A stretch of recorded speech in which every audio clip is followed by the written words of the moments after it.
आज मैं आपको एक और इंटरेस्टिंग स्टोरी सुनाता हूँ ओशो जी की, जो मैंने ओशो जी की बुक्स से ही पढ़ी है। तो वो स्टोरी कुछ ऐसी है कि ओशो जी का एक बार ओरल एग्जामिनेशन था फ़िलोसफ़ी का, और ओशो जी को कई प्रोफेसर तो बहुत नफ़रत करते थे, पर एक प्रोफेसर था जो ओशो जी के साथ बहुत प्यार करता था, ओशो जी से बहुत उन्हें लगाव था।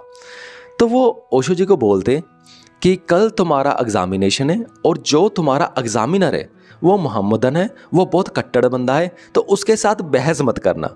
अगर तुमने उसके साथ बहस करी तो वो तुम्हारे सारे नंबर काट देगा और तुम फेल हो जाओगे। वो कहता मुझे पता है कि तुम सही हो, पर फिर भी मैं तुझको ये बोल रहा हूँ कि तुम सिर्फ वही आंसर देना जो तुम्हें किताबों से पढ़े हैं, क्योंकि फिर ही तुझे नंबर मिलेंगे और फिर ही तू पास होएगा। तो ओशो जी कहते ठीक है, मैं कोशिश कर लूँगा। तो अगले दिन क्या होता है, वो एग्ज़ामिनर आता है। तो एग्ज़ामिनर ओशो जी से पूछता है कि what do you mean by Indian philosophy, Indian philosophy से क्या मतलब है। तो तब ओशो जी कहते इंडियन फ़िलॉसफ़ी, ये तो क्वेश्चन ही गलत है। कभी क्या ऐसा कभी पूछा है? केमिस्ट्री तो केमिस्ट्री होती है, फिज़िक्स फिज़िक्स होती है और फ़िलॉसफ़ी फ़िलॉसफ़ी होती है। अगर chemistry all over world chemistry है, अगर physics all over world physics है, अगर केमिस्ट्री को हम ऐसा नहीं कहते ये अमेरिकन केमिस्ट्री, ये इंडियन केमिस्ट्री, तो हम फ़िलॉसफ़ी को ऐसा क्यों बोल रहे हो कि ये इंडियन फ़िलॉसफ़ी है। फ़िलॉसफ़ी भी फ़िलॉसफ़ी है, जैसे फ़िज़िक्स ही फ़िज़िक्स है, केमिस्ट्री केमिस्ट्री है, और फ़िलॉसफ़ी भी फ़िलॉसफ़ी है। इंडियन फ़िलॉसफ़ी जैसी कोई चीज़ नहीं होती। तो जो उनके जो प्रोफेसर ओशो जी को लाइक करता था, वो उनके साथ ही बैठे थे और उन्होंने थोड़ा सा पैर ओशो जी को लगाया और बोला कि मतलब इशारे से बोला ये क्या कर रहे हो। तो ओशो जी ने कहा कि देखिए कि ये प्रोफेसर हमारे सुपरवाइज़र हैं और ये मुझे इशारे से बोल रहे हैं कि ऐसा क्यों बोल रहे हो, ये तो गलत बात है। इनका जो काम है वो सुपरवाइज़र का है, इन्हें सुपरवाइज़ करना चाहिए। तो जो एग्ज़ामिनर था वो शॉक हो गया, वो कहता भी ये तो कुछ और ही चल रहा है। तो पर एग्ज़ामिनर था ना, वो कहीं ना कहीं वो खुश हो गया, क्योंकि उन्हें वो वाला पॉइंट बड़ा पसंद आ गया। अभी फ़िलॉसफ़ी तो फ़िलॉसफ़ी है, तो इंडियन फ़िलॉसफ़ी का क्या मतलब। तो उन्होंने खुश होकर के ना ओशो जी के 99 मार्क्स लगा दिए आउट ऑफ 100, और उन्होंने कहा कि मैंने तुम्हारे 99 नंबर लगा दिए हैं आउट ऑफ 100।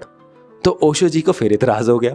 वो कहते आउट ऑफ 100 क्यों नहीं लगाए, आपने इतनी कंजूसी क्यों करी।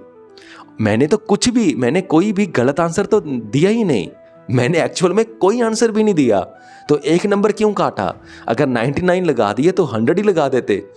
तो वो जो एग्ज़ामिनर था वो इतना खुश हो गया, उसने फिर 100 आउट ऑफ 100 ओशो जी के मार्क्स लगा दिए। तो ये था इंटरेस्टिंग स्टोरी ओशो जी की लाइफ से। और इस स्टोरी में मुझे ये बड़ा पॉइंट अच्छा लगा कि ओशो जी का जो लॉजिक देखो, कितना बढ़िया लॉजिक था। उन्होंने जैसे ही क्वेश्चन पूछा इंडियन फ़िलॉसफ़ी के बारे में, और उन्होंने देखो कितना बढ़िया आंसर दिया। जो आम अगर इंटेलेक्चुअल बंदा होता, जो बुक्स बहुत ज़्यादा पढ़ता होता और इंटेलिजेंट नहीं होता, ध्यान से सुनना, इंटेलेक्चुअल होता पर इंटेलिजेंट नहीं होता, तो वो ऐसा आंसर कभी नहीं दे पाता। तो उसने कौन सा आंसर देना था, what do you mean by Indian philosophy, जो किताबों में लिखा हुआ था, फिर उसने वही आंसर देना था अपने एग्ज़ामिनर को। पर ओशो जी ने कुछ बहुत ही ज़्यादा हटके सोचा जो किताबों में लिखा ही नहीं था, और उन्होंने क्या बोला, अरे फ़िलॉसफ़ी तो फ़िलॉसफ़ी होती है, तो इंडियन फ़िलॉसफ़ी कहाँ से आ गई। इंडियन फ़िलॉसफ़ी जैसा कुछ नहीं होता। तो ये होती है इंटेलिजेंस। यानी कि ओशो जी का दिमाग सिर्फ किताबों तक ही नहीं था, हालांकि वो किताबें बहुत ज़्यादा पढ़ते थे, और उनकी इंटेलिजेंस इतनी डेवलप हो गई थी कि वो किताबों से बाहर खुले आसमान की तरह भी सोच सकते थे। और ऐसे ही हमें बनना है, ये मेरा पॉइंट था। चलो ठीक है, मुझे उम्मीद है कि आपको मेरा पॉइंट समझ में आ गया होगा। सो इस वीडियो को यहाँ तक देखने के लिए आपका बहुत बहुत धन्यवाद।